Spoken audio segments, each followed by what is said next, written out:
Bonjour et bienvenue dans l'entretien sur France 24. Notre invité aujourd'hui est l'ancien président mauritanien Mohamed Ould Abdelaziz. Il est avec nous depuis Nouakchott, où il est en résidence surveillée. Il a été inculpé au mois de mars dernier pour corruption, enrichissement illicite et détournement de fonds publics pendant sa présidence. Merci d'être avec nous.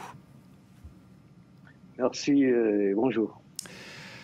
Monsieur Abdelaziz, je voulais vous parler avant tout, avant de venir à vos démêlés avec la justice mauritanienne, à la situation au Sahel. C'est une situation que vous connaissez bien parce que vous avez été président de 2009 à 2019. Et le président français Emmanuel Macron vient d'annoncer la fin de l'opération Barkhane. On a aussi eu le décès du président du Tchad, Idriss Déby.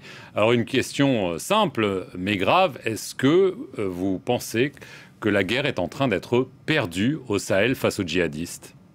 Ce que je pourrais vous dire, c'est qu'il y a eu un échec parce que l'approche n'a pas été la meilleure. On a engagé plus de 10 000 soldats dans le cadre de la MINUSMA.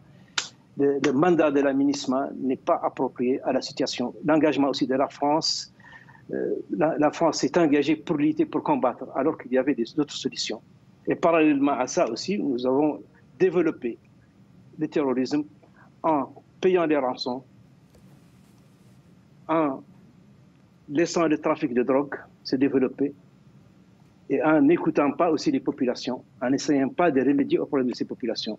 Et le départ de la France, effectivement, va aggraver la situation. Alors, vous dites que ça va aggraver la situation. On entend aussi des autorités au Mali, au Burkina Faso, dire qu'il faut discuter avec les djihadistes, y compris avec les chefs djihadistes. La France dit toujours non. Qu'est-ce qu'il faut faire? Oui, mais vous savez, il y a, pour moi, il y a deux types de terrorisme dans cette région. Il y a le terrorisme ambiant, qui est le fait d'une situation, d'une gestion, de gestion étatique. Et il y a le terrorisme qui nous vient de l'extérieur. Le terrorisme qui nous vient de l'extérieur, il doit être combattu avec les armes. Il doit être combattu avec les armes. Alors que le terrorisme, la partie du terrorisme qui est un terrorisme ambiant, qui est le fait d'une gestion parfois de communauté,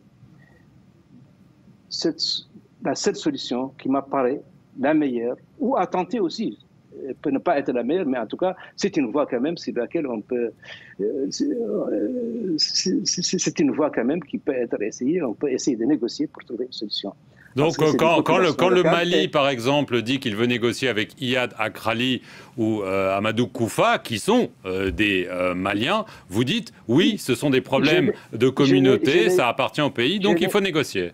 Je n'ai jamais été contre. J'ai même poussé l'ancien président à négocier. Et j'ai même fait prendre des contacts par certains hommes politiques. J'ai même fait prendre contact avec ces mouvements par certains hommes politiques pour essayer de les dissuader et dissuader l'État d'aller sur la table des négociations. Cela, il est bien possible de discuter avec eux. C'est des nationaux. On ne peut pas continuer à les combattre parce que ils ont été combattus pendant plus d'une décennie et ça n'a pas donné de résultats. Est-ce que vous avez peur d'une détérioration de la situation au Sahel qui toucherait les pays voisins, mais aussi évidemment la Mauritanie? Oui, mais vous savez, c'est pratiquement les mêmes territoires, c'est les mêmes populations. Vous savez, la même communauté, par exemple, qui renforce et dans laquelle recrute le mouvement Massina, la même communauté se trouve être établie en Mauritanie, au Sénégal, en Guinée, au Burkina Faso, et dans tous les pays, c'est pratiquement les mêmes populations. Est-ce que vous avez peur de ce qui pourrait se passer en Mauritanie? Est-ce que les autorités font ce qu'il faut pour protéger le pays et éviter qu'il soit frappé? Jusqu'à présent, la Mauritanie est dans une situation sécuritaire. Jusqu'à présent, nous vivons une situation sécuritaire qui est bonne, mais nous sommes aussi dans un environnement géographique où il y a cette menace sécuritaire, cette menace du terrorisme. Donc ça peut basculer d'un moment à l'autre. Il y a toujours des mesures à prendre, donc il faut toujours prévenir ce genre de choses. Monsieur le Président, je vais en venir à votre situation. Vous êtes donc, là, je vous parle, vous êtes chez vous, vous êtes en résidence surveillée, vous devez pointer plusieurs fois par semaine au commissariat. Vous êtes donc inculpé. La situation semble totalement bloquée. Vous refusez de répondre aux questions parce que vous estimez que vous avez une immunité en tant qu'ancien président. Comment est-ce que vous voyez la situation évoluer dans les prochaines semaines pour vous? Vous savez, bon, je suis dans une situation effectivement où je me trouve être en résidence surveillée. Je suis inculpé, comme vous l'avez rappelé tout à l'heure, de détournement de biens publics, de trafic d'influence, de corruption, et de blanchiment d'argent et tout ça. C'est vrai, c'est des accusations, mais uniquement des accusations. J'ai lancé un défi à l'État pour prouver un seul de ces actes, une seule accusation parmi ces accusations. Ils m'ont accusé de 12 chefs d'inculpation, alors qu'ils ne peuvent pas prouver une seule accusation. Ils n'ont aucune accusation qu'ils ne peuvent prouver. D'abord, aucune institution de l'État n'a perdu de l'argent. Aucun Donc ce sont des mensonges fabriqués pour vous nuire? Aucun département de l'État mauritanien n'a porté plainte. Aucun département mauritanien pour avoir perdu de l'argent, pour avoir été victime d'un détournement. La Cour des comptes est là. Tous les comptes de toutes les années budgétaires ont été apurés par la Cour des comptes. Est-ce que vous accusez votre successeur, le président Razouani, d'être derrière tout ça? C'est un règlement de compte politique, c'est tout. Mais c'est lui que vous accusez, Monsieur le Président. Je l'accuse, lui, j'accuse tout le gouvernement, j'accuse tout son entourage d'être à l'origine Mais pourquoi vous leur faites peur? C'est une question que vous pouvez leur poser. Je ne peux pas répondre à leur place. Je ne sais pas aussi s'ils ont peur ou non. Est-ce que vous pensez que parce que le président Razouani ne s'est jamais exprimé à ce sujet, il laisse la justice faire. Est-ce que vous appréciez au moins ça, ou est-ce que vous considérez qu'il est là en train de manipuler tout cela pour vous nuire? Bon, ça, ce ne sont que des pures allégations. Il est bien en plein dedans. Et c'est son ministre de la Justice, c'est son procureur qui dirige l'opération. Je ne suis pas devant la justice pour le moment. Je suis toujours au niveau du parquet, toujours au niveau du ministre de la Justice. Les décisions sont prises par le ministère de la Justice, c'est une instruction directement du président.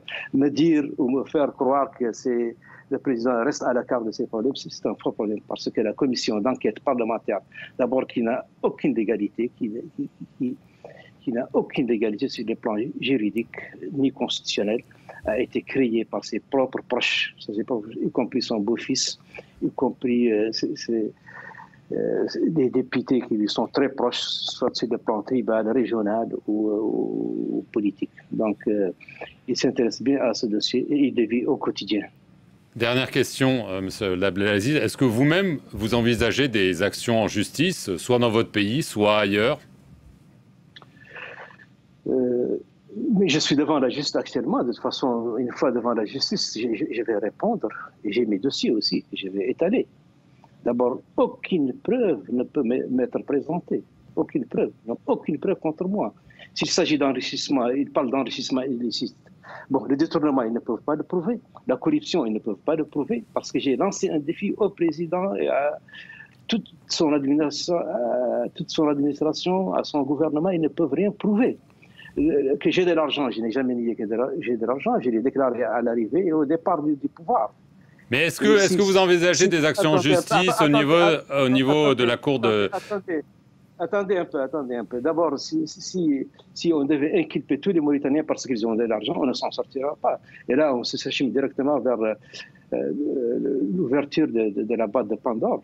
Et là, c'est le pays qui va souffrir et c'est un dossier qui ne finira jamais. Alors que je suis censé être le seul à pouvoir justifier ce que j'ai comme moyen argent. Je suis le seul. Peut-être le seul. Mais, dernière question, est-ce que vous envisagez des actions au niveau des cours africaines ou au niveau des Nations Unies? contre le régime. Je suis en train de préparer mes dossiers au niveau des Nations Unies et au niveau de toutes les organisations internationales. Parce que c'est une action qui me vise, c'est une action injuste, c'est un règlement de compte politique.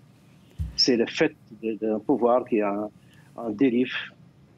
Et c'est tout qui essaie de calmer les populations avec ces histoires de justice, de détournement de biens publics et de maquiller son échec. Mohamed Ould Abdelaziz, je vous remercie beaucoup d'avoir répondu aux questions de France 24 depuis Nouakchott et merci à vous d'avoir regardé cet entretien sur nos antennes. Restez-y pour plus d'informations.